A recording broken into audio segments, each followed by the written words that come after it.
Des idées plein la tête. Marie Montpetit. On discute avec notre chroniqueuse Isabelle Huot, docteure en nutrition de santé des femmes aujourd'hui. Allô Isabelle? Allô Marie? Oh, je suis très contente que tu abordes cette question-là parce que je trouve ça intéressant puis scoop là, déjà on abordera la santé des hommes dans une autre chronique demain, mais je trouve ça intéressant que tu viennes nous spécifier s'il y a des différences, comment on doit s'alimenter de façon différente finalement. Oui, puis les besoins, Marie, évoluent au cours des années. Là, on pense à la femme en ménopause, par exemple, elle est beaucoup plus fragile à l'ostéoporose, elle est moins fragile à l'anémie.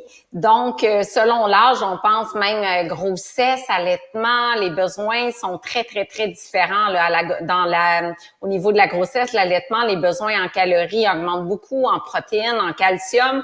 Donc, faut s'y attarder. Donc, est-ce qu'il y a des éléments justement sur lesquels on doit, tu sais, c'est ça, il y a toute la question miser, tu sais, il y a l'anémie, il y a le fer, comme tu dis, l'ostéoporose, là, on en sait certains. Sur quoi on doit s'assurer de bien rencontrer nos besoins, là, finalement, comme femme? Bon. Premier minéral super important, c'est le fer, surtout avant la ménopause, parce qu'on perd beaucoup de fer durant les règles, durant les menstruations, et les besoins en fer sont beaucoup plus importants avant l'âge de 50 ans. On parle de 18 mg par jour versus 8 mg par jour après l'âge de 50 ans, ou bref, après la ménopause, parce que la ménopause, ça peut arriver à 54 ans aussi. Il y en a qui ont une ménopause plus précoce. Le fer, étant donné que les femmes consomment souvent des plus petites portions de viande, souvent les femmes sont moins carnivores, sont moins tournées vers les sources principales de fer, qu'on parle du bœuf, de l'agneau, des abats, du foie de veau, etc. Les femmes sont un petit peu plus tendance végé ou plus volaille, donc c'est des sources moins importantes de fer. Et souvent, il y a 40% des femmes avant la ménopause qui ont une carence en fer, en fait, que les réserves sont épuisées. Puis quand les réserves sont épuisées, ben plus de pâleur, plus de fatigue, les ongles qui cassent, parfois les cheveux qui tombent un peu plus également. Donc, c'est important de faire un bilan sanguin, de mesurer la ferritine et de prendre des bonnes sources de fer dans son alimentation. Puis un petit truc, Marie, c'est que quand on prend, par exemple, un fer qui est peu assimilable, genre dans les légumineuses, oui, ça contient du fer également comme la viande, mais c'est un type de fer qui s'absorbe moins bien. Le fait de joindre une source de vitamine C, par exemple du poivron rouge ou encore de terminer avec des clémentines, kiwis ou encore des tomates qui apportent beaucoup de vitamine C, ça va maximiser l'absorption du fer dans les légumineuses. Et même chose, le fait de prendre thé ou café après la salade de légumineuses, ça va entraver l'absorption. Fait qu'il y a des petits trucs comme ça qui peuvent augmenter la biodisponibilité du fer et s'assurer que nos réserves sont pleines et que comme ça, on est pleine d'énergie. Est-ce que, oui, parce que c'est un dossier. En tout cas, moi, j'ai cet enjeu-là. Là, je lève la main sur la question du fer, de l'anémie. Tu sais, ça revient tout le temps. Puis j'en parlais avec des copines, justement, tu sais, cette fin de semaine. Puis ça reste que tu sais, c'est très fréquent. On est plus fragile. Ben oui, absolument. Tu sais, puis après ça, t'as beau essayer de compenser comme tu peux, mais on essaie de compenser sur plein d'affaires dans l'alimentation, donc c'est pas toujours évident.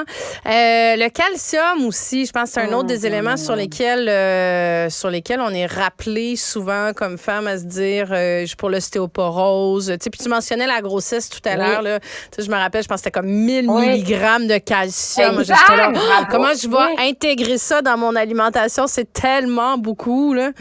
C'est beaucoup, mais souvent c'est un supplément durant la grossesse là qu'on va prendre pour s'assurer de rencontrer les besoins, notamment en fer, en calcium. Mais il y a une femme sur 3 de 50 ans et plus qui va avoir une fracture des os qui est reliée à l'ostéoporose. Donc, c'est important de prendre soin de ses os. Et comment? Ben, c'est les nutriments clés. Le calcium, tu l'as mentionné, 1200 mg par jour. Puis si on consomme pas de produits laitiers, comme beaucoup de femmes actuellement, je vois beaucoup de mes amis, moi, qui se tournent vers soit des boissons de soya ou autres. Et là, il faut s'assurer qu'elles sont enrichies en calcium puis en vitamine D aussi. Ou des gens qui sont végétaliens, donc aucun produit d'origine animale. Donc, c'est plus difficile de rencontrer ces besoins en calcium. Parce que le calcium, oui, il y en a dans les amandes, il y en a dans les légumes verts, mais il y en a beaucoup plus si on consomme du yogourt, des produits laitiers, du fromage. C'est beaucoup plus facile d'atteindre les recommandations. Donc, l'équivalent d'à peu près 3 produits laitiers ou substituts par jour pour aller chercher le calcium. Sinon, on peut prendre un supplément à raison, par exemple, de 500 mg 1 ou 2 fois par jour, selon si on a d'autres sources de calcium dans son alimentation. Mais c'est un nutriment important et ça, peu importe l'âge, là. Puis là, tu me parles d'ostéoporose puis de fracture de hanche. Ça m'amène à la question de la vitamine D, parce qu'il me semble qu'on se fait aussi souvent dire qu'en plus du calcium, il faudrait prendre un supplément. Puis là, éclaire-moi, est-ce que c'est quelque chose qu'on peut vraiment aller chercher dans l'alimentation, la vitamine D complètement, ou le soleil, là, mais ou c'est vraiment par des suppléments qu'on va le chercher? Bien, essentiellement des suppléments, c'est une excellente question, parce que là, c'est sûr qu'en période estivale, si on s'expose le visage et les mains pendant 15 minutes entre midi et 3 heures, on synthétise suffisamment de vitamine D. Mais les sources alimentaires sont très, très rares. Il y a le lait qui est enrichi, il y en a un petit peu dans les œufs, il y en a dans les poissons gras. Mais c'est très difficile d'atteindre les recommandations. Donc, pour la vitamine D, moi, je conseille vraiment un supplément à l'année, surtout pour les femmes de 50 ans et plus. Donc, un supplément de 1000 unités internationales par jour. Comme ça, on s'assure de rencontrer les besoins parce que la vitamine D, c'est les os, mais c'est aussi la prévention potentiel du cancer du côlon, la prévention de la sclérose en plaques, le système immunitaire. Il y a un lien entre vitamine D et dépression. Bon, les femmes sont plus sujettes à faire des épisodes de dépression également dans leur vie, du moins dépression postpartum, dépression saisonnière, irritabilité reliée aux règles. Donc, tout ça fait en sorte que la vitamine D est un allié. Et puis, la prise de suppléments, c'est probablement le seul supplément que je recommande au quotidien, là. Puis tu m'as beaucoup parlé dans tes différentes chroniques des phytoestrogènes. Et là, tu mets juste parce que c'est vraiment des composantes qui ont une action estrogénique qu'on trouve dans les aliments. Donc, très protecteur contre le cancer du sein, surtout qu'on commence à en consommer très tôt, avant le développement des glandes mammaires. Donc, les jeunes, les adolescentes qui consomment du tofu, de la poisson de soya, parce qu'on trouve ça essentiellement dans le soya, il y en a également dans la graine de lin. Le fait d'intégrer ça toute jeune, ça peut faire une différence sur le risque des cancers hormonaux dépendants.